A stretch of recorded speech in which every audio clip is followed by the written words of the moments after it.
Happy birthday Yunus Khan. बहुत सारे कुछ ऐसे टूल्स अवेलेबल होते हैं जो कोई भी सोशल मीडिया यूजर अपने तौर पर भी इस्तेमाल कर सकता है। एक कम्प्रिहेंसिव इंक्वायरी की जाए ताकि आइंदा से इस तरीके के वाक़यात को रोका जा सके। ग्लोबली आर्टिफिशियल इंटेलिजेंस एजुकेशन को स्केल करने के लिए इस्तेमाल किया जा रहा है। आपके व्यूअर्स नहीं घंटा शुरू होने वाला है।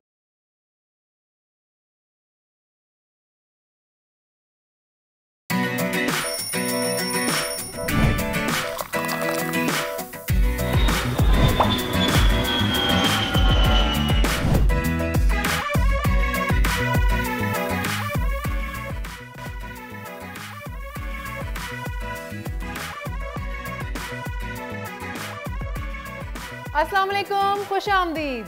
बखैर रागले जी आया नू भली करे आया। वर्षद के दुनिया बोल है के साथ मैं हूँ सोनिया सुंदर और मैं हूँ सैयद फैसल करीम। उम्मीद है आपका दिन का आगाज अच्छा हुआ होगा।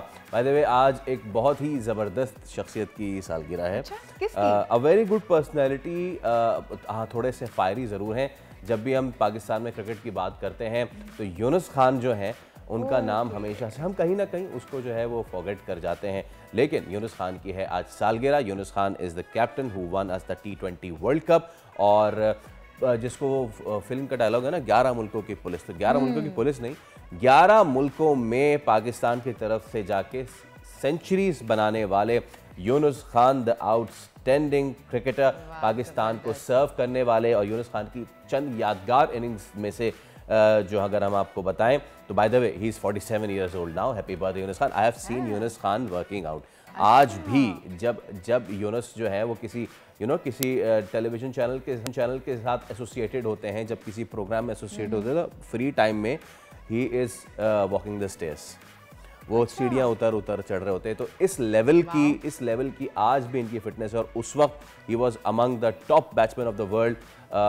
एक अच्छे लर्नर और उसके बाद एक अच्छे कोच यूनुस खान ने पाकिस्तान की तरफ से खेला और क्या ही ज़बरदस्त खेला। बेंगलोर में, कलकत्ता में इंडिया के ख़िलाफ़ उनकी जो इनिंग्स थी बहुत ही आउटस्टैंडिंग, डबल सेंचुरीज बनाने वाले। अहद हाजिर में इंज़माम मोहम्मद यूसुफ के साथ किसी का जिक्र किया जाए तो Yunus Khan. By the way बहुत से लोग जो है वो यूनुस खान को बहुत नीचे रैंक करते हैं, बट यूनुस खान हमेशा जाएंगे। और ख़ास तौर पे जब उन्होंने वर्ल्ड T20 की वो ट्रॉफी लिफ्ट की थी श्रीलंका को शिकस्त देके, तो वो मनाजिर आज भी हमारे happy birthday Yunus Khan. Absolutely. इसी के साथ चलते हैं बड़ी खबर की जानिब। इस्लामाबाद में PTI के इंतशारी टोला सड़कों से मुंतशिर सोशल मीडिया पर मुतहरिक हो गया। मन गढ़ंत खबरों का तूफान, अमवात के दावे, सोशल मीडिया पर होने वाले प्रोपेगेंडे की हकीकत क्या, जानेंगे आज के प्रोग्राम में। चैंपियंस ट्रॉफी का मुस्तकबिल क्या, इवेंट हाइब्रिड मॉडल पर होगा या भारत चैंपियंस ट्रॉफी से बाहर जाएगा। ICC में आज वोटिंग का इम्कान। मीरपुर खास में कुत्ते का बेरहमाना कत्ल, आसफा भुट्टो के नोटिस के बाद आखिरकार पुलिस मुतहरिक। इलाका मकीनों का कुत्ते के पागल होने का दावा, क्या हकीकत क्या फसाना, जानेंगे आज के प्रोग्राम में। और कराची के स्कूल का AI रिबोर्ट टीचिंग का मुस्तकबिल या सस्ती शोहरत का जरिया, सोशल मीडिया पर वायरल रिबोर्ट की हकीकत जानेंगे आज के प्रोग्राम में। ऑल राइट, तो चलिए अब हम प्रोग्राम का करते हैं बाकायदा आगाज़। हम सबको पता है पिछले दिनों इस्लामाबाद में क्या होता रहा और finally the government took over. और उसके बाद फिर वज़ीर आज़म शहबाज शरीफ जो हैं, कल उन्होंने बहुत अहम बयानात भी दिए और उन्होंने कहा कि हर ऐसी चीज़ से सख्ती से निपटा जाएगा। किसी भी टोले को इस तरीके से आके, और इस्लामाबाद तो क्या पूरे पाकिस्तान में कहीं भी इस तरह की शर पसंद कार्रवाई जो है वो नहीं डालने दी जाएगी। अब वहाँ से तो डिस्पर्स हो गए इस्लामाबाद से नाउ, लेकिन अब सोशल मीडिया पे आके जो है ना मुख्तलिफ चीज़ें, और ये टॉक ऑफ द टाउन बना हुआ है। 50 लोग आप मुझसे मिले जाके तो आपसे पूछते हैं कि यार वाकई ऐसा हो रहा है। 50 डिफरेंट स्टोरीज भी सुनने को मिलेंगी।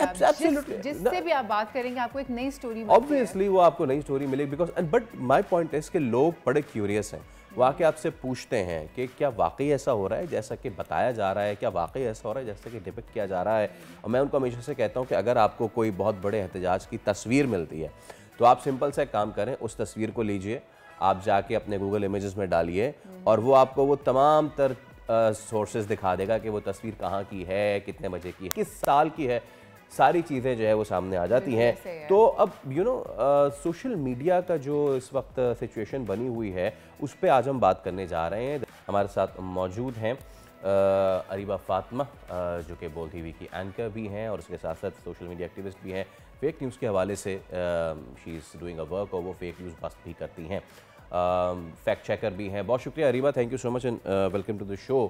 फैक्ट चेकिंग पाकिस्तान में एक तो ऑब्वियसली बहुत कम होती है, बहुत कम ये इदारे कर रहे हैं, बट यू नो हर आदमी इसको अपने तौर पे कर सकता है। Like I have got a mobile with me Areeba, और अगर मुझे ये सब लगता है, कोई ये क्लेम कर रहा है कि हज़ारों लाखों का ठाठे मारता समंदर जो है वो फला शहर की तरफ आ गया है और वो इमेज है, तो मैं एज अ कॉमनर एक इमेज जाके और कहाँ वो डाल सकता हूँ, गूगल पे कहाँ डाल सकता हूँ जिससे मुझे हकीकत का पता चल सकता है?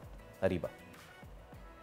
बिल्कुल फैसल, आपने बहुत अच्छी बात की है कि असल में ये बात समझना बहुत ज़रूरी हो गया है अब, क्योंकि जिस तरीके से पुराने ज़माने में ना सिर्फ अखबार या न्यूज़ एजेंसीज जो थी, they were the sources of information, और जब सोर्सेज ऑफ इंफॉर्मेशन मुंजमद होती हैं तो उसका फ़ायदा ये होता है कि उनकी कुछ अकाउंटेबिलिटी हो सकती है।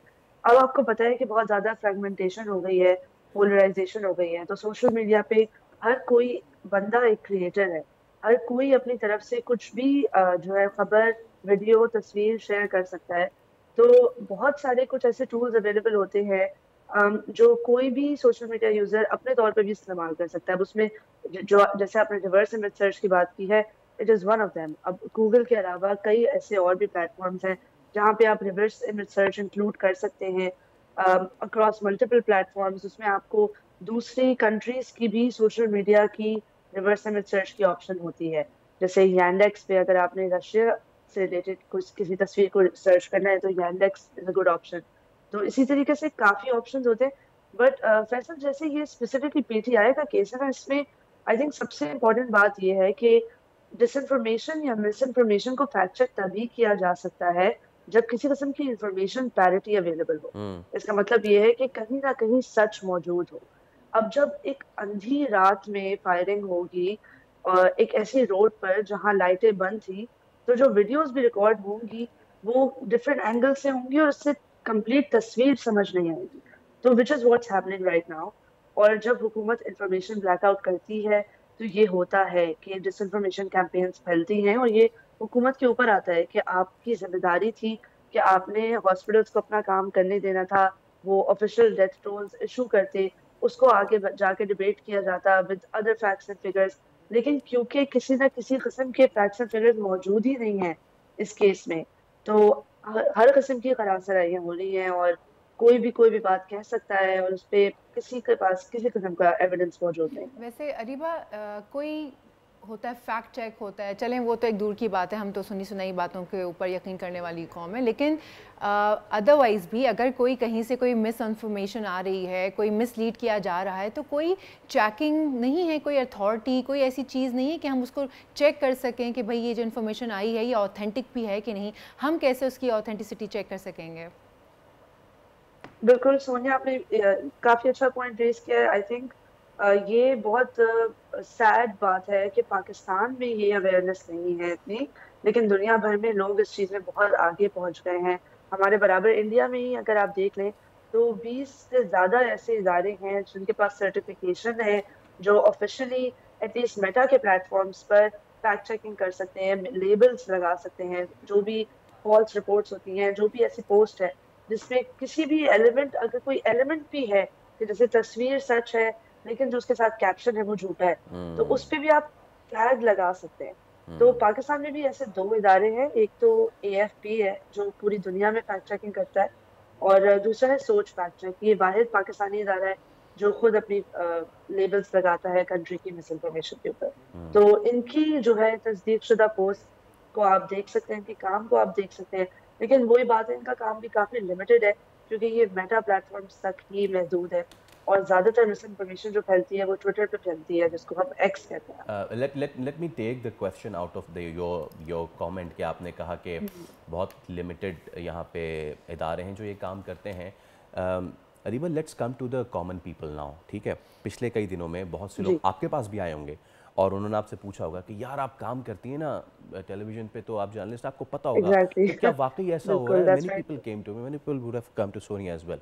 अब ऐसे में हम क्योंकि इतने अरसे से काम कर रहे हैं और काफ़ी अरसे से मेटा पे या एक्स पे जो सबसे कॉमन चीज़ होती है वही होती है कि किसी भी चैनल का कोई ब्रेकिंग जो बॉक्स होता है उसको रख के और उसमें कोई भी अंदर ना एडिट करके वो सारी चीज़ें कर देते हैं। आम आदमी उसको पकड़ नहीं पाता, बिकॉज हम मतलब इतने सालों से काम कर रहे हैं, तो हमें पता चल जाता है कि यार ये इस चैनल का, जिसको हम अपना आम ज़बान में कहते हैं डब्बा, ये इस चैनल का डब्बा नहीं है, ये बेकार की बात है, या ये टिकर जो है ये इसका फॉन्ट अलग है, ये तो हम पकड़ सकते हैं ना, लेकिन आम आदमी नहीं पकड़ सकता। सो हम आज बैठ के आम आदमी को क्या बता सकते हैं कि भाई आपके पास जो चीज़ आ रही है आप उसको कैसे क्रॉस चेक कर सकते हैं, सो दैट आप अपना कोई भी ओपिनियन बनाने से पहले ट्रुथ तो देख लें। बिल्कुल। और फैसल, ये बात इसलिए भी बहुत इम्पोर्टेंट है क्योंकि कभी कभी बहुत ट्रस्टवर्दी सहाफ़ी भी गलतियां कर देते हैं, और अक्सर हम ये देखते हैं कि जब मिस इन्फॉर्मेशन फैल रही होती है तो कोई ख़ास किस्म के लोग नहीं होते हैं जो सिर्फ फैला रहे होते हैं। It's something that can happen by mistake as well. तो इसीलिए लोगों को खुद अपनी तहकीक करनी चाहिए, और जिस तरीके से रिवर्स इमेज सर्च एक टूल है, हर किस्म की मिस इन्फॉर्मेशन के लिए हर डिफरेंट किस्म के टूल्स होते हैं, और ये एक्चुअली काफ़ी पेचीदा अमल है, और फ़ौरन ही आपको क्लियरली चीज़ें नहीं समझ आती, लेकिन reverse image search is a thing to start off with. But जिस तरीके से आपने कहा कि ब्रेकिंग न्यूज़ के जो बॉक्सेस होते हैं, टिकर्स होते हैं, बुलेटिन्स होती हैं, वो भी बहुत इजीली डॉक्टर की जा सकती हैं। और इस तरीके से एक इनबिल्ट के नाम से एक टूल बॉक्स है जो एक गूगल एक्सटेंशन भी होती है, आप उसको आराम से अपने गूगल क्रोम के अंदर डाउनलोड कर सकते हैं। एंड उसमें आप वीडियोस से लेके, इमेजेस से लेके, फोरेंसिक एनालिसिस से लेके काफ़ी चीज़ें खुद कर सकते हैं, जिससे आपको एटलीस्ट ये समझ आ जाएगा कि अगर कोई तस्वीर है जिसकी इंफॉर्मेशन में मैं यकीन कर रहा हूँ या कर रही हूँ, तो एटलीस्ट मैं ये देख लूँ कि उस तस्वीर के अंदर क्या कोई ऐसा मेटा डेटा छुपा हुआ है जिससे मुझे नज़र आ जाए कि इस तस्वीर को एडिट किया गया था। इसी तरह के कई टूल्स अवेलेबल हैं, लेकिन वही बात है कि वो हर case by case misinformation की नौयत पे डिपेंड करता है कि आप कौन सा टूल इस्तेमाल कर सकते हैं। अक्सर ये काम होता है कॉमन सेंस का, अक्सर इसमें काफ़ी कॉमन सेंस की भी बात होती है। अब जैसे एक बहुत ही जिसको कहते हैं इश्तियाल अंगेजी वाली मिस इन्फॉर्मेशन फैली थी इस पूरे टाइम पीरियड में कि यूएस एम्बेसी ने नोटिस जारी कर दिया है कि तमाम यूएस काउंसलेट और एम्बेसी के लोग जो है वो इनखला की प्रेपरेशन करना शुरू हो जाए, क्योंकि इस्लामाबाद में हालात इतने खराब है। अब सिक्योरिटी अलर्ट यकीनन जारी हुआ था जिसमें तमाम यूएस सिटीजन्स को कहा गया था कि आप अपने घर में बैठे, अगर इस्लामाबाद में हैं बाहर ना निकलें क्योंकि रोड पे हालात खराब है। But it was nothing like wrapping up the embassy, and that obviously always happens जब बहुत बड़ा कोई केस होता है, कोई टेररिज्म का केस होता है, so this was very misleading, and लोगों को समझ नहीं आता कि वो कैसे कंफर्म करें। लेकिन एक तरह से अगर आप कॉमन सेंस से सोचें तो अगर इतनी बड़ी वार्निंग इशू की होती यूएस एम्बेसी ने तो अपनी वेबसाइट पे तो जरूर लगाई होती, और वेबसाइट पे उनकी ये वार्निंग नहीं थी। तो इस तरीके से काफी कॉमन सेंसिकल चीजें होती हैं, लेकिन क्योंकि हमारे इंसानों में मतलब और हमारी सोसाइटी में खास तौर पे लोगों के अंदर एक फितरत है ना कि जब आपको अपना पसंदीदा ओपिनियन सुनने को मिलता है।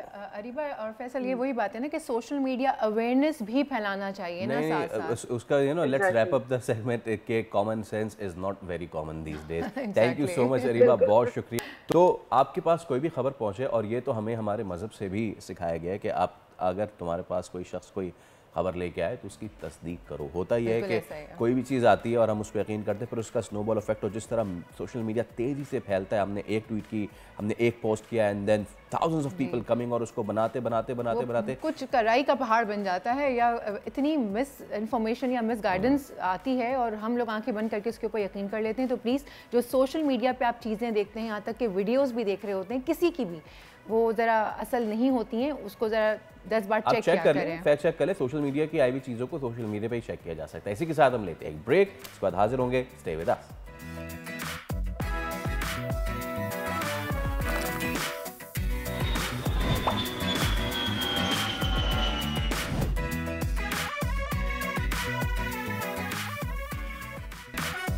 फिर आपको कहेंगे खुशामदीद, और आज का सबसे अहम सवाल, आज का बहुत अहम दिन और सबसे अहम मीटिंग, चैंपियंस ट्रॉफी क्या होगी, क्या होगा इसका मुस्तकबिल, फैसला आज हो जाएगा। आईसीसी की बोर्ड मीटिंग जो है वो आज होने जा रही है।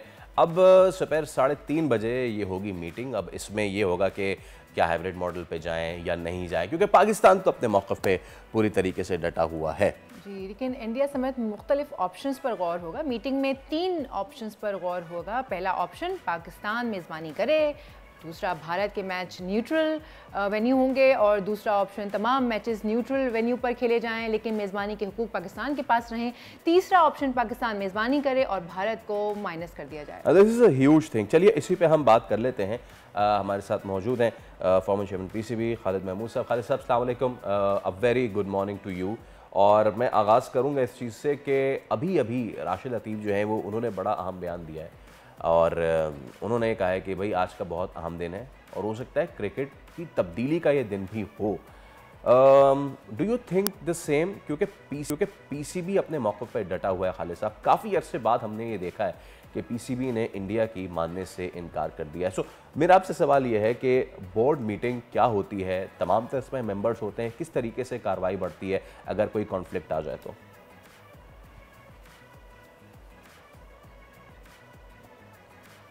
बहुत शुक्रिया। ये पीसीबी तो अपने मौक़िफ़ पे डटा हुआ है, लेकिन आपको पता है कि दुनिया में अपना मौक़िफ़ जो है वो बनवाने के लिए कुछ कोशिश करनी पड़ती है, कुछ भाग दौड़ करनी पड़ती है, लोगों की राय अपने हक़ में हमवार करनी पड़ती है।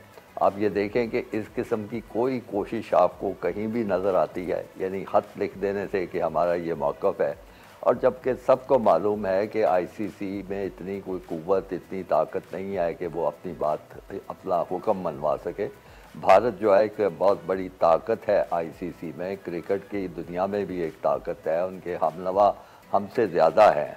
तो अगर हमने अपना मौक़िफ़, मैं समझता हूँ असूली मौक़िफ़ है, लेकिन अगर इसको मनवाना था तो उसके लिए हमें कुछ कोशिश तो करनी चाहिए थी।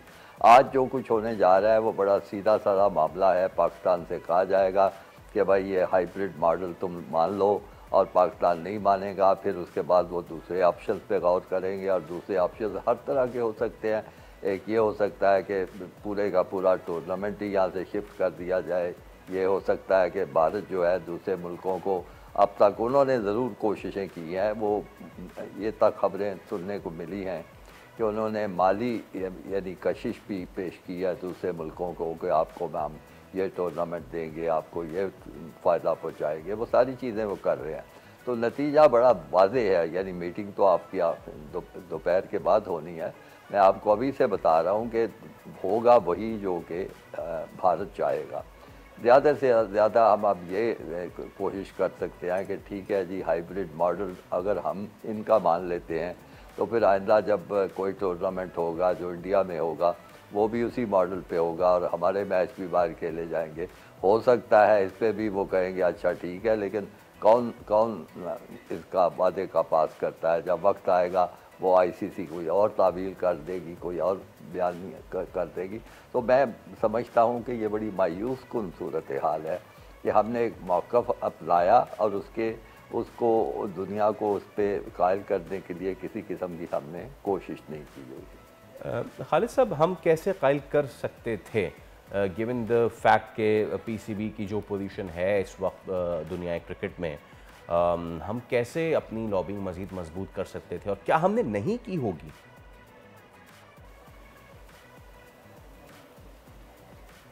जी, हमने, मुझे बताइए कि हमने किया क्या है, यानी कोई मुझे, आप अगर फ़र्ज़ करें मेरे इल्म में नहीं है तो आप बता दें कि पाकिस्तान ने फ़लाने मुल्क से ये बात की थी, दूसरे मुल्क से ये बात की थी।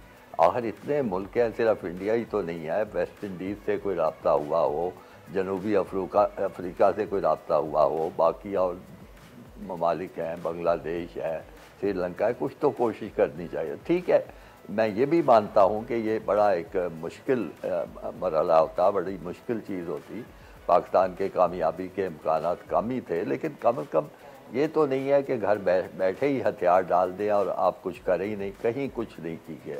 उसके अलावा बात यह है कि जो वो कोशिशें वो कर रहे हैं, जो कुछ इंडिया कर रहा है, कम से कम इंडिया से बराह रास्त भी बात की जा सकती थी कि आप यह चीज़ हम हमेशा करते हैं, हमारी हक तलफी होती है, हमारे इंतज़ामात ख़राब होते हैं, वहाँ भी कोई कोशिश नहीं की गई।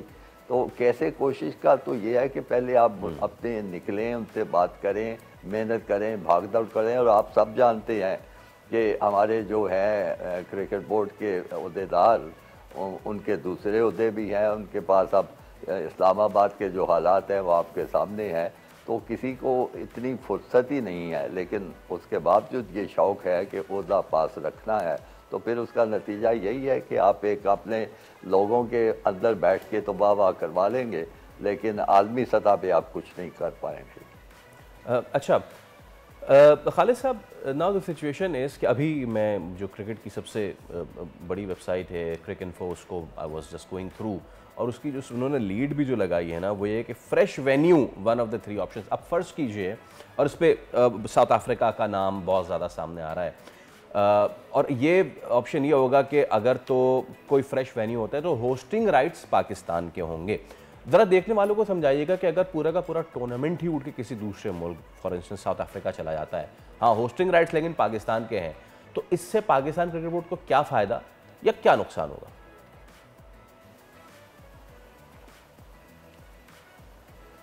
देखिए, पूरे का टूर्नामेंट कहीं और चला जाता है तो नंबर 1 यानी फ़ायदा तो आप छोड़ दें, सुख की बात होगी कि हमसे टूर्नामेंट ले लिया गया है। इससे तो बेहतर है कि जिन टर्म्स पे भी हो हमारे मुल्क के अंदर ही हो। लेकिन जनूबी अफ्रीका की बात आप कर रहे हैं, जनूबी अफ्रीका मेरी इत्तला के मुताबिक तैयार नहीं है इस किस्म का टूर्नामेंट करवाने के लिए, और हो सकता है कि उसके बाद कहें कि चलो वो नहीं करवा सकते तो इंडिया में ही ये टूर्नामेंट करवा दिया जाए, ये होगा। तो बाकी रह गई माली मामलात ये हैं कि इसका जो फार्मूला बना हुआ है उसमें 3 बड़े जो मुल्क हैं, इंडिया और ऑस्ट्रेलिया और इंग्लैंड, उनकी खासी जो मुनाफे में जो हिस्सा है बहुत ज़्यादा है और दूसरे मुल्कों का हिस्सा उसमें कम है। होस्टिंग राइट्स का मतलब ये होता है कि जो मुल्क है वो आईसीसी के तावन और मशवरे के साथ हर किस्म के जो हकूक़ हैं वो बेचता है। ब्रॉडकास्टिंग राइट्स में उसका होता है अमल दखल होता है, मार्केटिंग में अमल दखल होता है, बाकी उसके इंतज़ामात करने में। लेकिन ये यहाँ पे होस्टिंग राइट्स तो उसकी आप इसी से अंदाज़ा लगा लें कि जो ट्रॉफ़ी यहाँ पे आई थी कि उसका मुख्तलिफ़ शहरों में उसको दिखाया जाए लोगों को, तो उसमें भी हम पे पाबंदियाँ लग गई थी कि ये आप गिलगित में नहीं दिखा सकते और आप फलानी जगह भी नहीं दिखा सकते, तो ये तो ना होने के बराबर है। जी खालिद साहब, यानी आपको लग रहा है कि कुछ लो और कुछ दो वाला मामला होगा, यानी कि हाइब्रिड मॉडल पर ही टूर्नामेंट होने वाला है?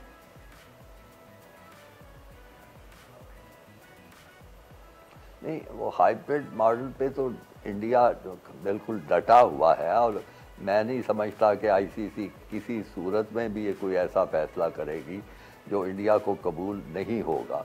ज़्यादा से ज़्यादा मैंने अर्ज़ किया ना कि पाकिस्तान उस वक्त ये कह सकता है कि अगर हाइब्रिड मॉडल इस वक्त इस दफ़ा इस टूर्नामेंट में होना है तो आइंदा पाकिस्तान इंडिया में जो भी टूर्नामेंट होंगे और अगले कोई सालों में 3-4 बड़े अहम टूर्नामेंट्स उनके पास होने जा रहे हैं, तो पाकिस्तान ये मुतालबा कर सकता है कि ठीक है जी, अगर ये हमारे यहाँ खेलने नहीं आते तो हम भी इनके यहाँ खेलने नहीं जाएंगे, तो हमारे मैचेस जो है वो भी उसी हाइब्रिड मॉडल के तहत होने चाहिए। ये मेरा ख्याल मुतालबा ये कर सकते हैं और वो इस वक्त, फिर मैं इस पे वजाहत कर रहा हूँ कि इस वक्त वो माना भी जा सकता है, लेकिन बाद में उस पर वो कोई कायम रहे या न रहे उसके बारे में कोई यकीनी कुछ नहीं कहा जा सकता। और खालिद साहब, आपने अपनी गुफ्तगू में एक बहुत अहम पॉइंट रेज किया, इस पर हमने अभी तक बात की ही नहीं थी।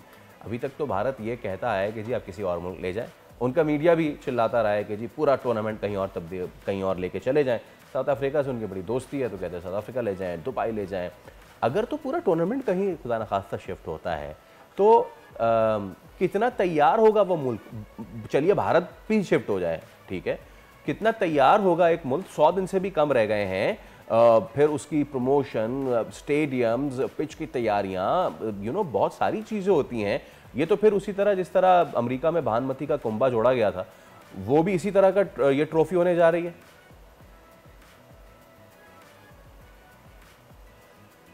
जी बिल्कुल आप ठीक कह रहे हैं। मैं तो मेरी इत्तला यह है कि जनूबी अफ्रीका तैयार नहीं है। उनसे गालबन पूछा गया है और उन्होंने कहा कि इतने थोड़े दिनों में हम कैसे बंदोबस्त कर सकते हैं। तो मुझे तो यही लगता है कि उसके बाद इंडिया खुद ऑफ़र कर देगा कि अच्छा जी हम इसको करवा देते हैं। शायद इंग्लैंड या कोई ऐसा मुल्क, लेकिन वो सर्दियों में वहाँ पे क्रिकेट हो नहीं सकती। ऑस्ट्रेलिया भी एक इम्कान हो सकता है, लेकिन मेरा ख्याल है इन बड़े मुल्कों को कोई दिलचस्पी नहीं होगी कि एकदम अपने सर पे एक मुसीबत ले लें, क्योंकि उनको बगैर कुछ किए हुए उनको इस टूर्नामेंट से अच्छा खासा हिस्सा मिलेगा इसकी आमदनी में से। तो इम्कान यही है कि फिर इंडिया पेशकश कर दे कि अच्छा कोई तैयार नहीं होता तो हम कर लेते हैं।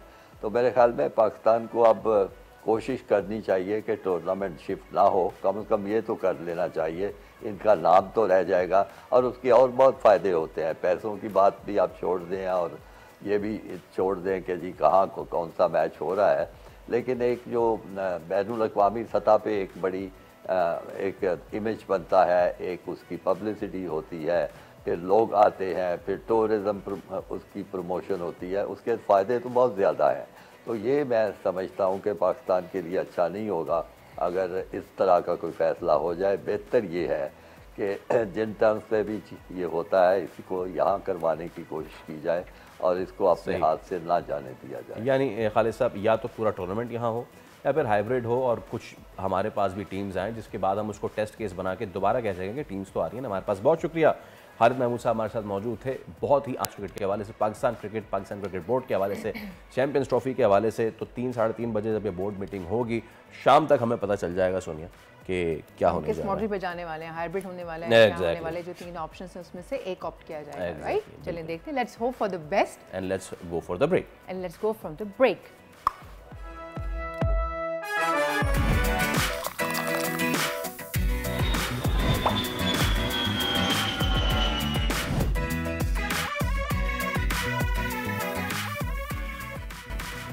Welcome back. पानी जिंदगी है, अगर ये ना हो तो फिर इंसान का वजूद ही खतरे में पड़ जाए। आज हम आपको दिखाने वाले हैं एक ऐसा गांव जहां सैलाब की तबाहकारियों के बाद साफ पानी का हुसूल मुमकिन ही नहीं था, बट फिर भी सिंध हुकूमत और फलाही इदारों की मदद से, शमसी तवानाई की मदद से वहां साफ पानी का हुसूल मुमकिन बनाया गया है। वो कैसे बनाया गया है वो फैसल खुद देख कर आए हैं और आपको बताते हैं कि वो सारा कुछ कैसे हुआ। चलिए दिखाते हैं।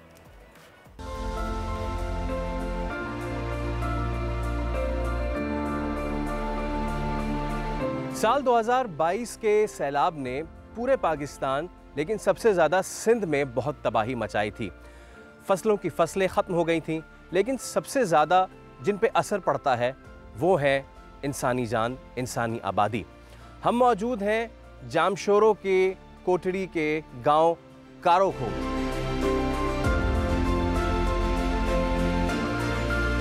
तीन 3000 आबादी वाले इस बज़ाहिर पुरसुकून दिखने वाले गांव के मकीनों पर साल 2022 में कयामत टूट पड़ी थी। सैलाब सब कुछ बहा ले गया था और मल्लाह बरादरी को यहां से हिजरत करना पड़ी थी। सैलाब का पानी उतरा तो अपने साथ पीने के पानी का जखीरा भी ले गया। आबादी वापस लौटी तो उसे पानी का संगीन मसला दरपेश हुआ। ऐसे में सिंध फ्लड इमरजेंसी बहाली प्रोजेक्ट, महकमा प्लानिंग एंड डेवलपमेंट, हुकूमत सिंध और आलमी बैंक के ताउन से गांव में शमसी तवानाई की मदद से साफ पानी की तरसील का निजाम बनाया गया। ये वो प्लांट है जो कि यहाँ की 300 घरानों की आबादी को, जो हर बार के सैलाब से बहुत बुरी तरीके से मुतासिर हुआ करते थे, उनको यहाँ पानी फराहम करता है। इससे पहले यहाँ पे इस तरह का निज़ाम नहीं था। जो गांव के मर्द हजरात थे उनको दूर दराज, जो ख़वातीन थीं उनको दूर दराज यहाँ से पानी लेने जाना पड़ता था और उनकी ये मुश्किल यहाँ पे आसान हुई है। आप मेरे ये अक़ब में देख सकते हैं, ये सोलर प्लेट्स लगी हुई हैं और यहाँ पे काम जो है वो इस वक्त मुकम्मल हो चुका है। 15 दिन के अंदर अंदर 10,000 फुट की पाइपलाइन यहाँ पे डली और अब ये पानी जो है यहाँ पे सप्लाई होता है।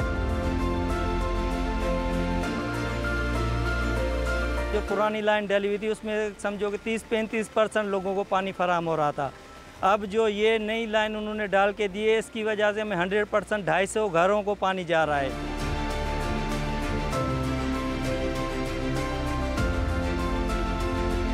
सैलाब की तबाहकारी से जहां कई ख़ानदानों को हिजरत करनी पड़ती है शहरों की तरफ गांव से, वहीं पे सबसे ज़्यादा जो अफेक्टेड जो कम्युनिटी होती, वल्नरेबल जो जेंडर होती है, वो होती ख़वातीन और बच्चे। इस प्रोजेक्ट के थ्रू ना सिर्फ ये कि पानी फराहम किया गया है, बल्कि जो यहाँ की ख़वातीन हैं उनको प्रॉपर ट्रेन किया गया है, उनकी प्रॉपर ट्रेनिंग सेशंस हुई हैं, सिर्फ पानी के मैनेजमेंट की नहीं बल्कि हाइजीन के हवाले से और दीगर बहुत ही अहम चीज़ों के हवाले से। आपकी मुलाकात कराते हैं ऐसी ही एक खातून से जिनको यहाँ पे ट्रेन किया गया और अब वो सिर्फ अपने गांव नहीं बल्कि दीगर गांव जाके भी ये ट्रेनिंग्स दे रही हैं। ये है मोमल मल्ला, गांव कारोखो की सुपर हीरो। मोमल के दिन का आगाज औरतों और बच्चों के ट्रेनिंग सेशन से होता है। जब सैलाब हमारे तरफ आया ना तो बहुत सारा पानी घरों में आ जाता है, आपको पता है। जब हम वापस आए तो पानी का निज़ाम बिल्कुल भी ख़त्म हो चुका था।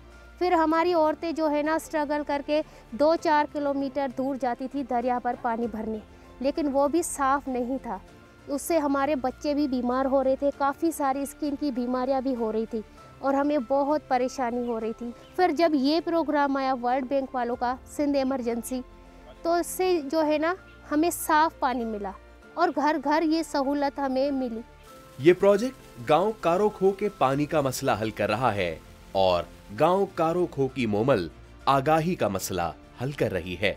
घर घर गांव-गांव जाकर पानी की अहमियत और अफादियत उजागर कर रही है, क्योंकि पानी है तो जिंदगी है। साफ पानी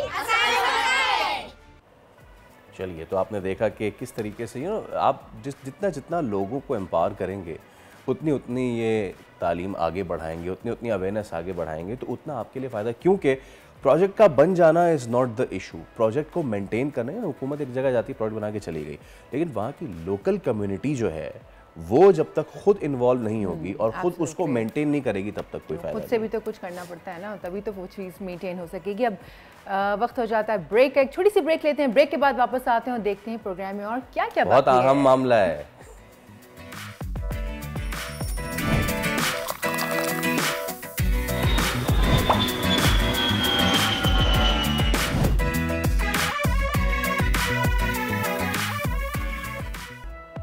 वेलकम बैक जनाब। उम्मीद करते हैं कि आप सब खैरियत से होंगे, आपका दिन बहुत अच्छा गुजर रहा होगा।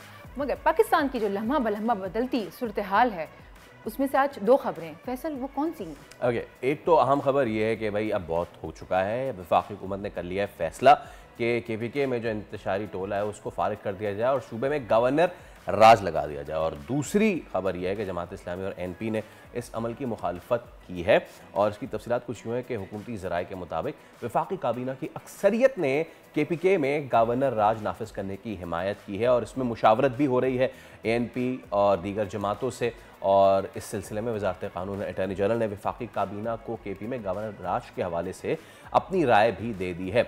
दूसरी तरफ मरकज़ी तर्जुमान ANP इंजीनियर एहसानुल्लाह खान का ये ख्याल है कि गवर्नर राज लगाना मसले का हल नहीं है, लग भी जाए तो 3 माह बाद ख़त्म हो जाएगा और क्योंकि PTI की असम्बली में अक्सरियत है, गवर्नर राज जो है वो असरअंदाज भी नहीं होगा। और इसके साथ साथ अब एक और मामला ये भी चल रहा है कि जमात इस्लामी खैबर पख्तूनख्वा के रहनुमा जो है अमीर अब्दुल वासित, उनका कहना है कि ऐसा हुआ तो ये खिलाफ आइन इक़दाम होगा। पार्टी पे पाबंदी लगने की भी बहुत बाज़गश सुनाई दे रही है। और उस पर जो गवर्नर KPK हैं फैसल करीम कुंडी, उनका मैं बयान सुन रहा था, उन्होंने कहा कि वो गालिबन इसकी हिमायत में इसलिए भी नहीं है क्योंकि पहले भी पार्टी पे पाबंदियां लगती रहती हैं और वो दोबारा सामने उभर के आ जाती हैं। तो लेकिन अब सिचुएशन सोनिया ये है कि जितना कुछ हुआ है पिछले कुछ दिनों में, उससे एक तासुर ये कायम करने की कोशिश की गई है कि KPK एक अलग एंटिटी है, इस्लामाबाद एक अलग एंटिटी है और कोई वहाँ से आ रहा है लश्कर कशी करने। ये कितनी ही ख़राब बात है, कितनी ही गलत बात है कि एक सूबा और दारुल हुकूमत जो है उसको आमने सामने कर दिया जा रहा है। इसी पे हम बात कर लेते हैं। साबिक minister mines and middle Sindh Mir Khudabakhsh Marri sahab हमारे साथ मौजूद हैं। मीर साहब अस्सलाम वालेकुम, बहुत शुक्रिया आपके वक्त का and a very good morning, a very welcome to the show. अच्छा, सबसे पहली बात यही है मीर साहब के गवर्नर राज की इत्तलात जो हैं वो इस वक्त आ रही हैं। ओके, हम उनसे दोबारा भी रब्ता करने की कोशिश करेंगे। गवर्नर राज की जो इत्तलात आती जा रही है और ये आज से नहीं है, बेसिकली बहुत पहले से इसकी बाज़गश सुनाई दे रही थी कि ये चीज़ हो जाएगी और गवर्नर राज लगा दिया जाएगा। लेकिन अब सवाल पैदा ये होता है कि क्या ये मुस्तकिल मसले का हल है? क्योंकि इस्लामाबाद में इंतशारी टोले का आना और वहाँ तमाम तर चीज़ें करना, इसके ही बरक्स खैबर पख्तूनख्वा का ही इलाका है, हमारे ही पाकिस्तान का इलाका कुर्रम, उस पर we are not talking.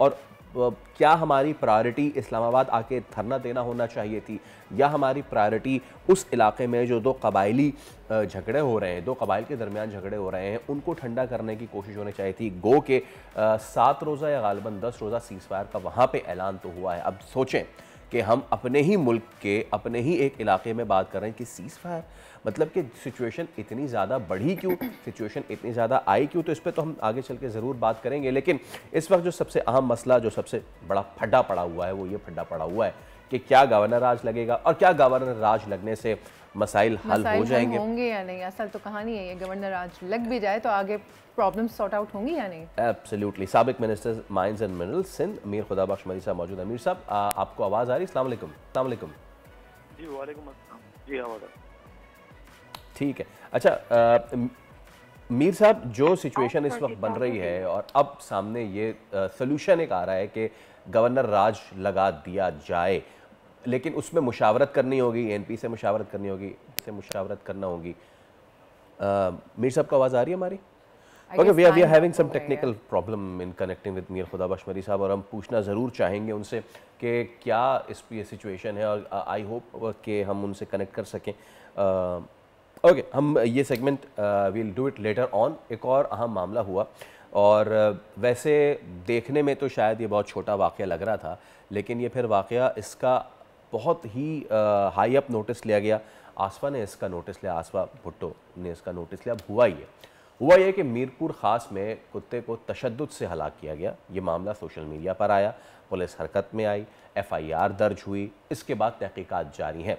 Peoples party के रहनुमा आसफा भुट्टो जरदारी समेत मुख्तलिफ वुज़रा की जानिब से मजम्मत की गई, जिसके बाद इंक्वायरी कमेटी बनाई गई। सैटेलाइट टाउन में ज़ख्मी हालत में घूमने वाला ये जो कुत्ता था, उसको दिस इज़ अलेज्ड कि उसको तशद्दुद करके हलाक किया गया। अब हम अगर if I can narrate the footage for you, अब ये एक कुत्ता था जो कि किसी घर में दाखिल हो गया था। वहाँ पे उस घर वालों ने राब्ता किया रेस्क्यू वालों से, वो वहाँ पर आए, और अब सारा मामला ही ये पड़ा हुआ है। हम अगर दोबारा वो चला सकें, सारा मामला ही ये हुआ है कि क्या उसको तशद्दुद करके मारा गया। अच्छा, ये जो इस वक्त आप देख रहे हैं, and if you can remove the CG और अगर फुल हम दिखाएं, ये वो कुत्ता था जो कि घर में घुस गया था, और उसके बाद असल जो कॉन्फ्लिक्ट है ना, वो अगली इमेज पे आएगा। जो अगली विजुअल ये है वो इमेज कि इसके सर के ऊपर बांस रखा हुआ है, और हमने ब्लर इसलिए किया हुआ है क्योंकि उसका जो सर है इस कुत्ते का, क्योंकि जब या तो इस कुत्ते को किसी दूसरे कुत्तों ने हमला किया होगा, जिसके बाद इसके सर का जो अगला हिस्सा है वो बहुत ज़्यादा ज़ख्मी हो जाता है अगर आप देखें,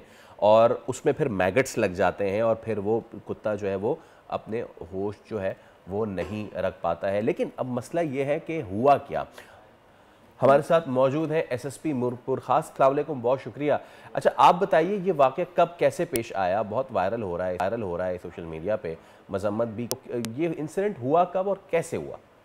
बिस्मिल्लाहिर्रहमानिर्रहीम। ये सोशल मीडिया पर वायरल हुआ, जिसमें एक डॉग को बेदर्दी के साथ और इनह्यूमनली उसको ट्रीट कर रहे हैं, उसको मार दिया था, जिस पे मैंने नोटिस लेकर उसकी इंक्वायरी कमेटी बिठाई है, जिसकी DSP CIA, DSP UT SHO वो भी कर रहे हैं। और दूसरी डिस्ट्रिक्ट एडमिनिस्ट्रेशन को लिखा गया है कि इसमें DVM, वेटनरी ऑफिसर और 1112 का नुमाइंदा डालकर एक कॉम्प्रिहेंसिव इंक्वायरी की जाए, ताकि आइंदा से इस तरीके के वाक़यात को रोका जा सके। ये हमें तकरीबन 26 तारीख को पता चला कि 4-5 दिन पहले सैटेलाइट टाउन के में कोई एक डॉग के साथ जुल्म हुआ है और उसको मारा गया है, जिसकी वीडियो भी काफ़ी वायरल हो रही थी। उस पर नोटिस लेके हमने एक FIR दर्ज की, जो 183/2024 PS सैटेलाइट टाउन में under 3A, B and 5 of animal act 1919, जिसमें लियाकत शाह, काउंसलर मोहम्मद काशिफ, आसिफ आरई और शाहिद फारूकी, ये 4 जो उस वीडियो में नज़र आ रहे हैं, जिसमें 3 गिरफ्तार हुए और उनको एज पर ला उसी केस में चालान किया गया। वैसे सर, सोशल मीडिया पर हाईलाइट होने के बाद एक इंक्वायरी कमेटी बनी थी। इंक्वायरी कमेटी ने किसको कसूरवार करार दिया, और FIR में कौन कौन से नाम जो हैं वो आए हैं, और FIR के बाद क्या कार्रवाई अमल में लाई गई? देखिए उसमें ओपिनियन डिवाइडेड थी अहले मोहल्ला की। बिस्मिल्लाह टाउन में ये वाक़या हुआ था, जिसमें कुछ लोगों का ये है जो कि ये उसको फीड भी करते थे, उसके 2 बच्चे थे, और इसमें इस सच्चे से कोई रेबीज़ वगैरह नहीं थी, तो उसमें 2 कंट्रा की वजह से इंक्वायरी हो रही है। बाकी जो कुछ लोगों का इंडिविजुअल एक्ट था, जिन पे काउंसलर साहब वो दूसरे थे उन पे इस पर। अच्छा सितार साहब, अब ये पुलिस की इन्वेस्टिगेशन कहाँ तक पहुँची है? दीगर महकमों से भी क्या राब्ते किए हैं और दफात कौन सी लगाई गई हैं मुलज़मान के खिलाफ?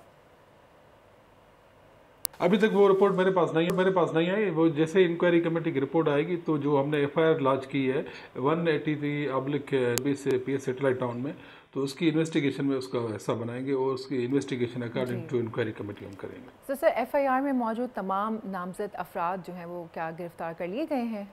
बिल्कुल, उनको गिरफ्तार किया गया था। जो आपको मैंने बताया कि एनिमल एक्ट 1819 उसके under section 3A, B and 5 जो इसमें एनिमल क्रूएलिटी और एनिमल जो इनह्यूमन ट्रीटमेंट जो उसके मुताबिक एज पर लॉ उनको हमने गिरफ्तार किया। अच्छा, लेकिन वैसे शायद साहब अब अहले मोहल्ले वो कुत्ते के पागल होने का दावा भी कर रहे हैं, अब पुलिस तफ्तीश में इसके कोई शवाहिद सामने आए?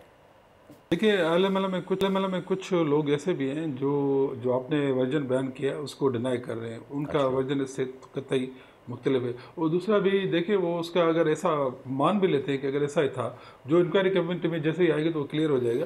किसी के साथ हम ज्यादती नहीं करेंगे, काउंसलर हो पेशवाम हो हमारे लिए काबिल इज़्ज़त है, लेकिन उनका जो ये अमल था इससे एक ओवरऑल माशरे में और पूरी एक गलत मैसेज जा रहा था कि एक जानवर को बीच चौराहे पर लकड़ियों के साथ और उसको जिस तरीके से किया है, आपने वीडियो अगर देखी है तो वही बड़ा उसका इम्प्रेशन बड़ा गलत जा रहा था और इसलिए हमने कानूनी कार्रवाई की। तो और इसीलिए हमने डिस्ट्रिक्ट एडमिनिस्ट्रेशन ने इसमें वेटनरी ऑफिसर 1122 बल्दिया के नुमाइंदे पुलिस की रिपोर्ट के बाद वो कॉम्प्रिहेंसिव इंक्वायरी करके वो अपनी रिकमेंडेशन देंगे ताकि ऐसा कोई इशू होता है तो उसको डिस्पोजल या उसका तरीक़ेकार होना चाहिए एज पर लॉ, ना कि आप बीच चौराहे पे कोई डंडे सोटियाँ लेके, इससे एक गलत इंप्रेशन जाता है जो काफ़ी कानून है। और मैंने जो FIR की है वो आपको मैंने बताया कि एनिमल एक्ट 1819 के ज़ुमरे में ये जो अमल था, चाहे वो बोनाफाइडी हम समझ लें गुड फेथ में था, लेकिन वो उसके खिलाफ एक कानून के ज़ुमरे में आता है। अच्छा सर, आप ये बताइए कि एक जानिब तो हाई कोर्ट के जज साहिबान ने बल्दिया उस्मा को हुक्म दिया कि जिस इलाके में कुत्ते के काटने के वाक़यात रिपोर्ट हों वहाँ के कौंसलर और मुंतखब नुमाइंदों के खिलाफ मुकदमा दर्ज हों। देखा जाए तो ये वाक़या भी कुछ इसी तरह का है, तो फिर अब तक की पुलिस की कार्रवाई क्या सामने आई है? जो ऑनरेबल हाई कोर्ट की डायरेक्शन होंगी उसको हम फुल्ली मन जो है कंप्लाई करेंगे। और ये जो इशू था इसमें हमारे पास कुछ प्राइवेट कंप्लेनेंट थे जो कह रहे थे कि वो उस डॉग को फीड करते थे, उसके बच्चे थे और वो उनकी जैसे पेट थी। इसमें कंप्लेंट थी जो अपने आप को शो नहीं कर रहे, वो हमारे पास है कंप्लेंट, वो प्राइवेट कंप्लेनेंट भी है हमारे पास जिनकी कंप्लेंट्स पे और ये जिन्होंने ये सारा उधर कुछ लोग थे जिन्होंने हमारे साथ ये इन्फॉर्मेशन शेयर की है और ऐसे ही वो हमने नहीं की कार्रवाई। और दूसरा जो कोर्ट का जो ऑर्डर आपने किया वो मुझे मौसूल नहीं हुआ, जैसे मौसूल हुआ है तो उसका भी डेफिनेटली ऑनरेबल हाई कोर्ट का ऑर्डर हम कंप्लाई करेंगे, लेकिन एज पर SOP बल्दिया 1122 उनका एक तरीक़ेकार होता है।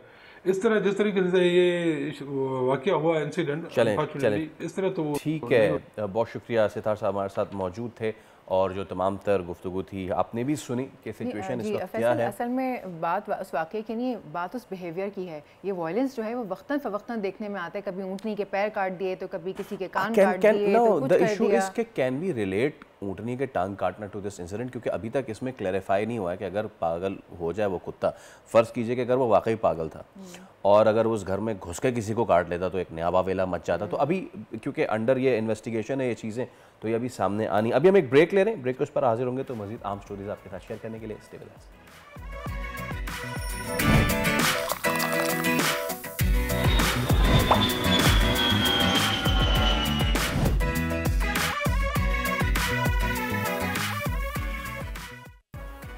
ये क्या हो गया फैसल, अचानक से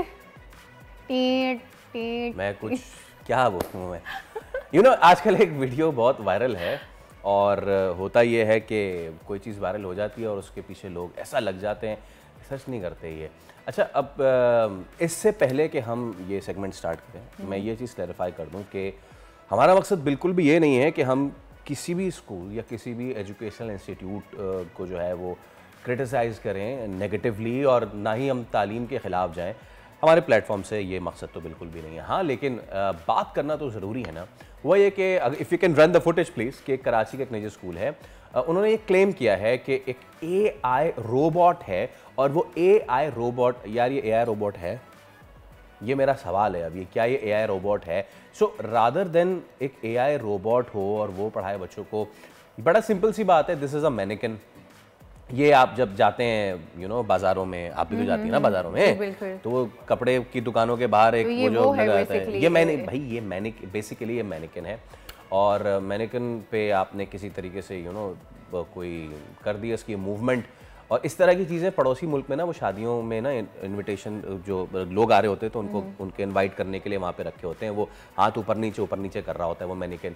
नाउ द थिंग इज़ कि हमारा सवाल ये है कि स्कूल ने जो क्लेम किया है कि ये एक AI रोबोट है, तो क्या वाकई ये AI रोबोट है? और क्या वाकई बच्चे से सवाल पूछते हैं वो उसका जवाब दे रही है, या फिर ये एक मैनिकन है, इसके पीछे एक स्क्रीन है और वो स्क्रीन इससे अटैच्ड है? अभी ये चीज़ क्लैरिफाई नहीं हुई है कि ये रोबोट है या सिर्फ एक यस रोबोट इस तरह के कहाँ होते हैं। खैर, हम बात कर लेते हैं AI and data science expert Meesam Raza Himani हमारे साथ मौजूद है। मीसम, गुड मॉर्निंग, अस्सलाम वालेकुम and thank you so much for joining us. मेरा अगेन पहला सवाल इस हवाले से बिल्कुल भी नहीं है कि स्कूल में क्या हुआ क्या नहीं हुआ और फला ढिमका जो भी है। मैं आपसे आगाज़ इस तरह करना चाहूँगा कि दुनिया भर में AI जो है वो बच्चों को किस तरीके से हेल्प कर रही है उनकी एजुकेशन में, किस तरीके से आर्टिफिशियल इंटेलिजेंस के थ्रू स्कूलों में पढ़ाया जा रहा है। Meesam, please go on. Okay, so artificial एक ऐसा फिनोमेना है जो बहुत पुराना है, लेकिन क्योंकि आवाम के अंदर बहुत ज़्यादा आ गया है, और कोई भी टेक्नोलॉजी की जो तजदीद होती है, यानी कि आगे उसका बढ़ना होता है या उसमें न्यू इनोवेशंस आती है कि अच्छा हम इससे ये भी कर सकते हैं, ये भी चीज़ें कर सकते हैं, वो तभी होता है जब आवाम के अंदर आता है। तो अब जब आवाम के अंदर टीचर्स के पास आया आर्टिफिशियल इंटेलिजेंस, तो उन्होंने बहुत तरीकों से इस्तेमाल करना शुरू किया। इसके दो पर्सपेक्टिव है। एक स्टूडेंट्स का पर्सपेक्टिव है कि यानी कि जैसे स्टूडेंट्स कैसे उससे फ़ायदा उठा रहे हैं और लर्न करें, और लर्निंग का मेथड कैसे चेंज हो रहा है, और एक पर्सपेक्टिव ये है कि टीचर्स कैसे उससे फ़ायदा उठा रहे हैं। तो मैं दोनों को थोड़ा थोड़ा रोशनी डालता हूँ। टीचर्स जैसे फ़ायदा उठा रहे हैं, जैसे अपना लेसन प्लान करते हैं या क्विजेस बनाते हैं, तो पहले तो मैनुअली बैठ के सब चीज़ें बनानी होती थी, लेकिन अब वो क्या करते हैं, आर्टिफिशियल इंटेलिजेंस है, जैसे आपको पता है कुछ प्लेटफॉर्म्स हैं चैट जीपीटी वगैरह, तो इनके जरिए वो क्या करते हैं कि अपने लेसन प्लान को देते हैं और वो कहते हैं कि यार इसके अगेंस्ट में मुझे क्विज बना दें। अगर फॉर एग्जाम्पल लेसन प्लान मौजूद नहीं है, मुझे प्रिंसिपल ने कहा है कि इस तरह की एक क्लास देनी है, तो वो अपना एक छोटा सा आइडिया लिखते हैं और फिर उसके बाद जो है उसके अगेंस्ट में पूरा आ जाता है कि भाई आपका ये पूरा लेसन प्लान है।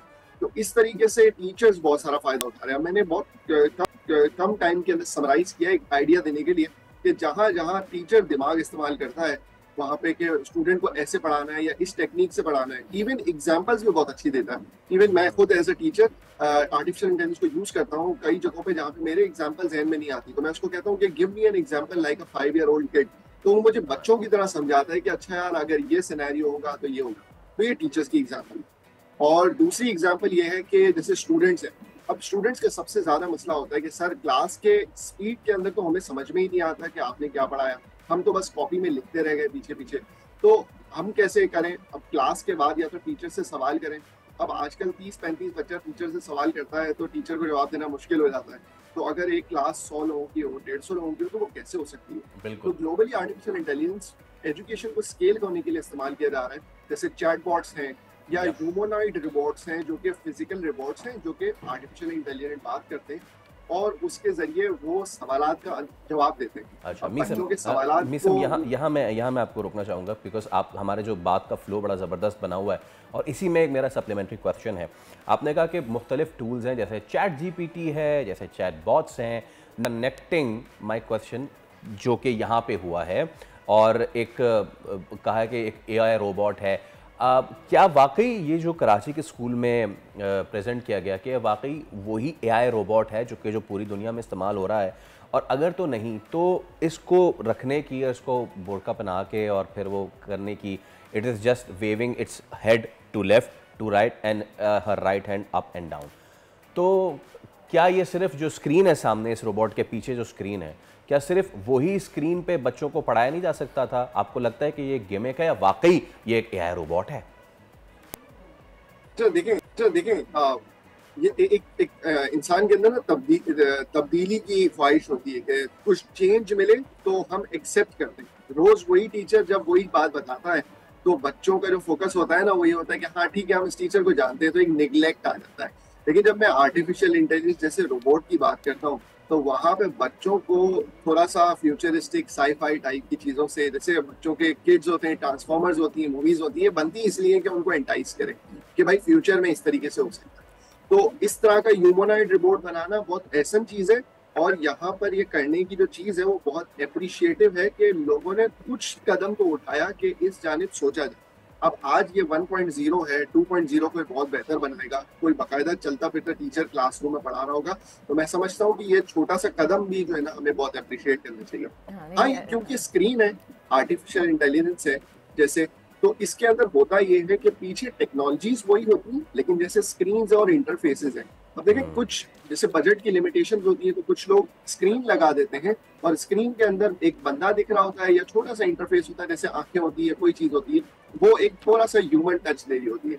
लेकिन चाइना में या दूसरी जगहों पे बाहर क्या हो रहा है कि स्क्रीन से बियॉन्ड चले गए, अब वो फिजिकल एवेटार्स बना रहे हैं, 3D प्रिंटेड डमीज बना रहे हैं जिनके पीछे फिजिकल मशीन्स हैं जो कि AI कंट्रोल कर रही है, जैसे आंख झपक रही है, लिप बोल रहे हैं, जबान वाकई में अंदर मूव कर रही है, तो वो ज्यादा ह्यूमनिस्टिक फील देता है। लेकिन ये सारी चीजें अगर आप देखें तो इसके बाद स्टूडेंट का क्या फायदा होना चाहिए कि वो उससे क्यूरियसली सवाल पूछ सके।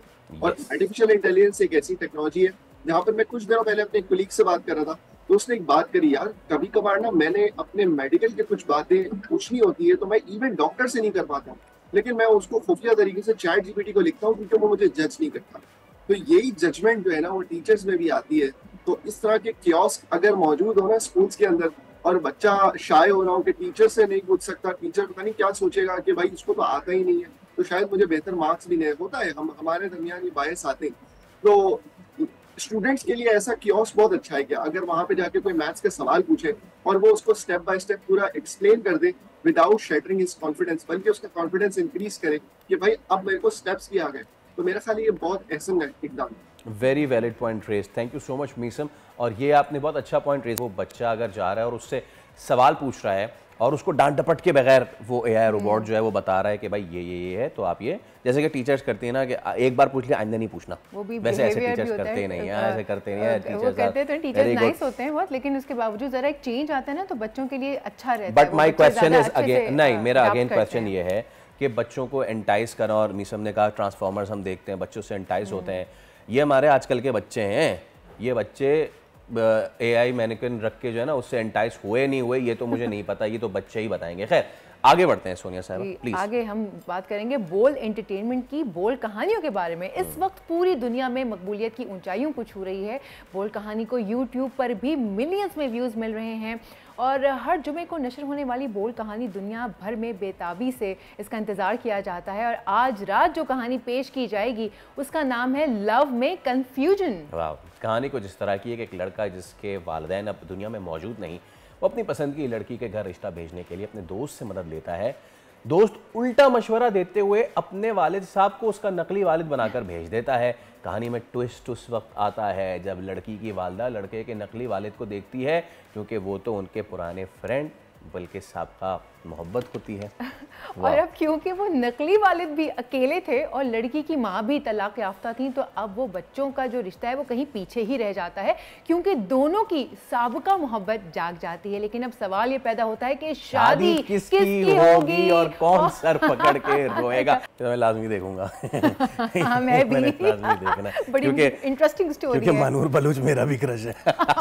चलिए अब मैं मजीद इस बात पे ब्रेक चाहूंगी नहीं, अब ब्रेक लेती हूँ, सीधा ब्रेक लेते हैं, ब्रेक के बाद वापस आते हैं। और मैं दादा हरगिज़ नहीं हूँ।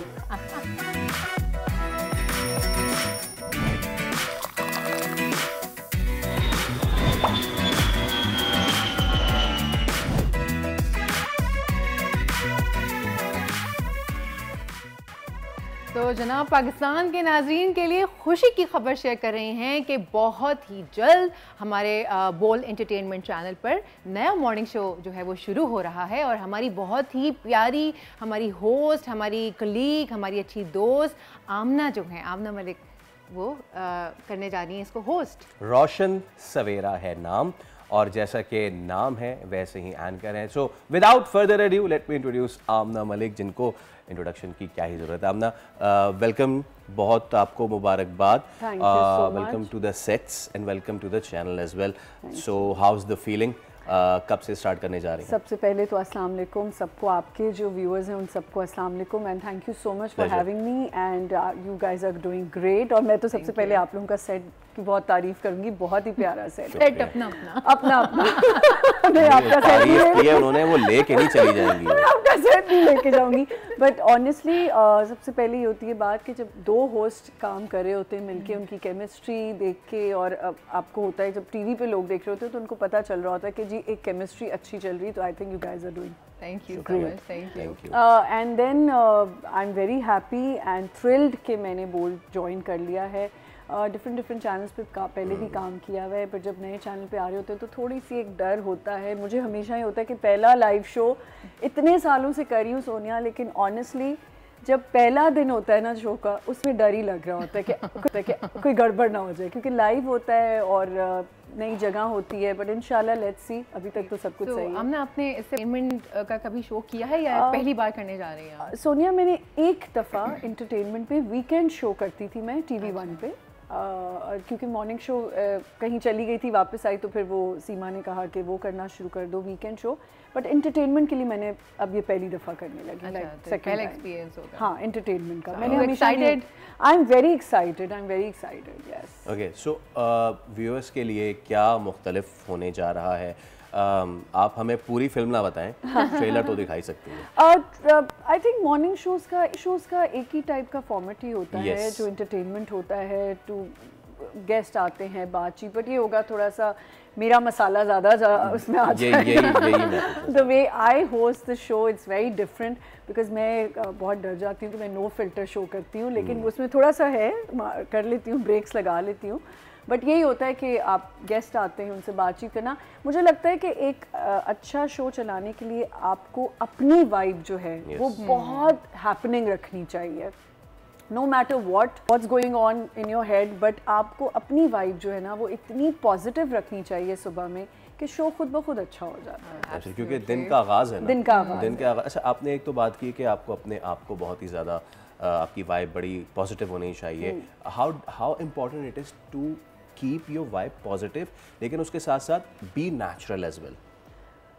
मैं बहुत नेचुरल हूँ, मुझे करना नहीं पड़ता, दैट इज हो जाता है बस because you naturally. No hosting में ना बहुत सारे लोग कोशिश करते हैं कि हम कुछ बनावट कर लें, बट वो कर नहीं पाते ना, क्योंकि हम लोगों तक पहुंच रहे हैं ना, लोगों के दिलों को उस वक्त छुएंगे जब उनकी बातें करेंगे और उनके जैसे दिखेंगे। एग्जैक्टली। और फिर जब आप किस हद तक ड्रामा या प्रिटेंड कर सकते हैं, जो आप हैं आप निकल के आ ही जाएंगे ना। बिल्कुल ठीक कह रही हैं। और नेचुरल पे जो आप बात करें ना, क्योंकि हमारी जो आवाम है ना वो सुबह में देखें ज़्यादातर तो ख़वातीन हैं, और उनके लिए बहुत कैप्टिवेटिंग रखना चाहिए आपको कि आप ऐसी बात करें कि उनसे रियलिटी बेस्ड बात करें। अच्छा, मुझे कभी कभी होता है लोग जो हैं वो कह देते हैं, ज़ाहिर आपकी फैमिली होती कहती कि ये बात करने वाली नहीं थी, ये घर, मतलब अगर आप अपने एक्सपीरियंसेस नहीं शेयर करेंगे ना, that's what morning show is. कि अगर आप बाहर के मॉर्निंग शोज़ भी देखें, they try to talk about their own selfs, के जो आपके एक्सपीरियंसेस हैं ना वो आपकी आवाम से कनेक्ट करें। तो ये बहुत इंपॉर्टेंट, वो आवाम बेसिकली फिर आपसे रिलेट कर पाती है, वो ना इमोशनली कनेक्ट हो जाते हैं फिर आपसे। और यही तो फिर हमारी या होस्ट की किसी की जीत होती है कि आप आवाम के साथ जो है वो कनेक्ट हो गए हैं। तो अभी आपने क्या सोचा हुआ है, किस तरह आवाम से कनेक्शन बनाएंगी आप? मेरा आवाम से कनेक्शन बड़ा सिंपल होता है। मैं कहती हूँ अपनी स्टोरीज बताएं, मैं उन स्टोरीज को, मुझे ये भी अच्छा लगता है सोनिया के लोगों को मैं बहुत ज़्यादा अपने वैसे इंस्टा पे जाके स्टोरीज पे लिख रही होती हूँ कि प्लीज़ कोई ऐसी चीज़ें शेयर करें जो we can bring it to the television, ताकि लोगों तक पहुँचे, उनसे कनेक्ट कर सकें, उनकी स्टोरीज हों, उनकी रियलिटी बेस्ड बातें हों। देखें घर के प्रॉब्लम्स क्या ही होते हैं ख़वातीन के, सुबह खाना क्या बनना है, ये क्या करना है, लेकिन ख़वातीन की जो एक दबी हुई चीज़ें हैं ना, बातें हैं, अगर हम वो नहीं करेंगे ना तो मज़ा नहीं आता। अच्छा आमना, टेलीविज़न पे आप भी अरसे से काम कर रही हैं, हम सब अरसे से काम कर रहे हैं। Now there is a challenge, और वो चैलेंज है the shift of the medium. हम पहले हमारे पास we were the king of the 2 hours, लेकिन अब आपको लगता है कि हमारा अब कंटेंट ऐसा होना चाहिए कि वो सिर्फ 2 घंटे टेलीविज़न के लिए नहीं, बल्कि आगे के 22 घंटों के लिए सोशल मीडिया पे भी उसी तरह चलता रहे। Do you agree to that? Yes, of course होना चाहिए, लेकिन आपको भी पता है कि डिजिटल दुनिया जो है ना हमारी, सोशल मीडिया और जो टाइम स्पैन है हमारा 1-1 सेकंड का है रील्स वाला। लेकिन अभी भी मुझे लगता है कि जो, जैसे अगर हम मॉर्निंग शो की बात कर रहे हैं और अगर हम कोई टॉपिक लेके आ रहे हैं, ख़वातीन सेलिब्रिटीज़ आ रही हैं, लेकिन लोग ये भी बड़ा वेट कर रहे होते हैं कि जो सेलिब्रिटीज़ आ रहे हैं ना वो कितनी नेचुरल बात करें, कि वो फेक बात तो नहीं करे। और अगर फेक चीज़ आप प्रेजेंट करेंगे ना कहीं से बात पता चल जाती है, क्योंकि सोशल मीडिया से यूँ चीज़ें निकलती हैं। तो मुझे ऐसा लगता है कि जो औरत, जो ख़वातीन है ना सुबह में, वो सोशल मीडिया से ज़्यादा मॉर्निंग शो को देखना पसंद करते। लेकिन हाँ, 22 घंटे जो आगे के हैं वो ऐसी बात सुबह कर लें या ऐसा शो करें कि वो शाम तक याद रहे, या दूसरे दिन भी होता है, लोग करते हैं बात की। देखा था उस दिन उस शो में ये बात हो रही थी, बिल्कुल ऐसा ही हो रहा था। इनफैक्ट हमारा जो फर्स्ट शो था, अगर आपको याद हो, वेरी नेक्स्ट डे उसका कंटेंट हम ही डिफरेंट चैनल्स पे देख रहे थे, याद है आपको? तो लाइक अच्छा कंटेंट अगर आप डिलीवर करते हैं ना तो लोग आपको देख रहे होते हैं, आपको कॉपी भी करते हैं। बिल्कुल। और दूसरी चीज़ ये कि वो आपका जो कंटेंट है फिर वो सोशल मीडिया पर डिफरेंट तरीकों से वायरल होता है। जैसे हमारे वेदर की, मेरी अपडेट्स की मीम बना के लोगों ने उसको वायरल किया हुआ था, तो मजा आ रहा है देख के कि भाई अच्छा शो चल रहा है। देयर इज अ कंपटीशन जो मुझे लगता है कि रेटिंग के चक्कर में ना हम लोग बड़ा फंसते हैं। लेकिन आई एम वेरी हैप्पी कि अब हमारी जो चैनल्स के अंदर ये चीज़ हो चुकी है कि अब वो रेटिंग को थोड़ा साइड पे कर देते हैं, क्योंकि देखें हर बंदा ट्राई कर रहा है कुछ ना कुछ नया करने का। टोटके सबसे ज़्यादा, बहुत ज़्यादा देखे जाते हैं। सबसे ज़्यादा एक और चीज़ देखी जाती है कि आज होस्ट ने पहना क्या है, अब वो कपड़े, उसका मेकअप, हर चीज़ें, सारी चीज़ें नोट होती हैं। तो ऐसी चीज़ सुबह में मैसेज कन्वे करें कि लोगों को इसका फ़ायदा हो। ये नहीं कि बंदे लोग सोचें कि जी ये तो हम कर ही नहीं सकते। अगर आप आशियाना का जोड़ा पहन के भी बैठे हैं और बताएं कि जी हमने यहाँ से लिया है, तो ये एक चीज़ है जो लोगों तक पहुँचनी चाहिए। क्योंकि देखिए कितने लोग हैं जो वार्डरोब को अफोर्ड कर सकते हैं। मोस्टली ऐसे ही होता है कि आप अनस्टिच ले लेते हैं और जो होस्ट ने पहना हुआ होता है, अच्छा भाई टेलर भाई ये वाला जो पहना था ना आज आमना ने, बस इसी को देखकर आपने सिलाई कर दी है। सोनिया, जो मैंने मैसेज की बात की ना, अपने शोज़ पे कोशिश लोगों को ये करनी चाहिए कि एक ऐसी कोई इंटेलिजेंट बात करें, क्योंकि बच्चे भी देख रहे होते हैं, माएँ सुनती हैं, अच्छी चीज़ डिस्कस करें, नेगेटिविटी ज़्यादा ना डिस्कस करें। कुछ एक ज़माना आया था नेगेटिविटी बहुत आ गई थी कि सास बहुओं को बिठा दिया तो ये कर लिया, तो आई थिंक उसको थोड़ा सा, और कितना ही नेचुरल था वो, कितना ही नेचुरल वो सारी कॉन्कॉक्टेड। ओके, सो हमने आपके शो के बारे में सारा कुछ जान लिया, आप क्या करने जा रही हैं वो भी थोड़ा थोड़ा पता चल गया। Amna Malik as a personality, right, क्या पसंद है आपको? बिकॉज यू नो आपकी पर्सनैलिटी बहुत ज़्यादा रिफ्लेक्ट करती है आपके अपने कंटेंट पे ना। So I would like to know, and a lot of people would like to know कि how is Amna in her daily life. Daily life मेरी डेली लाइफ जो है ना, प्लीज़ ना पूछे, मेरी डेली लाइफ बहुत ही सिंपल है।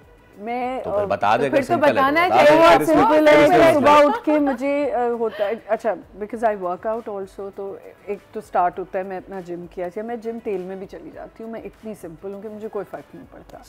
एंड देन मुझे घर के अपने काम करना, अब हर थोड़े दिन मेरे बच्चों ने मेरा नाम रखा हुआ है कि मैं, वो जो शीशे साफ़ करने वाला ग्लिंट होता है कि अम्मा का नाम ग्लिंट रख दो। सारा मतलब मेरी ऐसी लाइफ है कि मुझे घर के अपने सारे काम करने हैं, कैबिनेट्स खोल के साफ़ करने हैं, बच्चों के पीछे लगे रहना है, ये करो वो करो, तो इस तरह की मेरी लाइफ है। आई एम नॉट दैट कि मुझे ज़्यादा तैयार होना पसंद नहीं है। ये तो बहुत अच्छी बात है, तो आपको ज़रूर शेयर करना चाहिए, क्योंकि इसी से तो लोग इस पे इंस्पायर होते हैं कि ज़्यादा मेकअप करना और सिंपल लाइफ है। बस कभी ज़्यादा कोई इनवाइट कर ले तो वो भी मुझे अच्छा नहीं लगता। मैं कोशिश करती हूँ कि बस मुझे कोई इन्वाइट भी ना करे ज़्यादा। ये आजकल सबकी कहानी हो गई, खासतौर पे कराची में, क्योंकि अगर आपको अच्छा नहीं लगता कि आपको इनवाइट करे, मुझे अच्छा नहीं लगता कि मैं शहर में शाम 4 बजे से लेकर रात 8 बजे तक गाड़ी चलाऊं। बिल्कुल जान जाती है। नहीं, अब आप रोड्स का हाल ही देख लेना कि किसका दिल चाहेगा निकलने को, किसी का भी नहीं। और ऑनेस्टली जिधर हम इतने पॉश एरिया में रहते हैं वहाँ तो हर जगह एक कचरा। लेकिन चलें, ये मसले मसाइल तो चलते रहेंगे और हम इस पर डिस्कस करते रहेंगे। Amna, thank you so much again, best of luck for the show. We pray, we hope and we assure कि आप बहुत अच्छा करेंगी, and best of luck for that. Thank you so much for having me, thank you.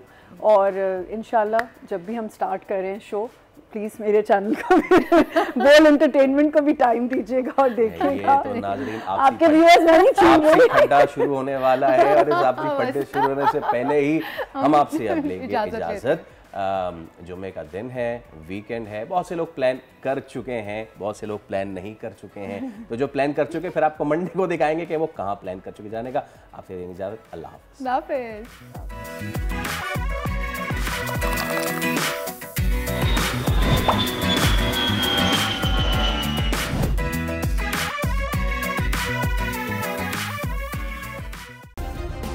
Subscribe करें और bell दबाएं ताकि कोई खबर रह न जाए।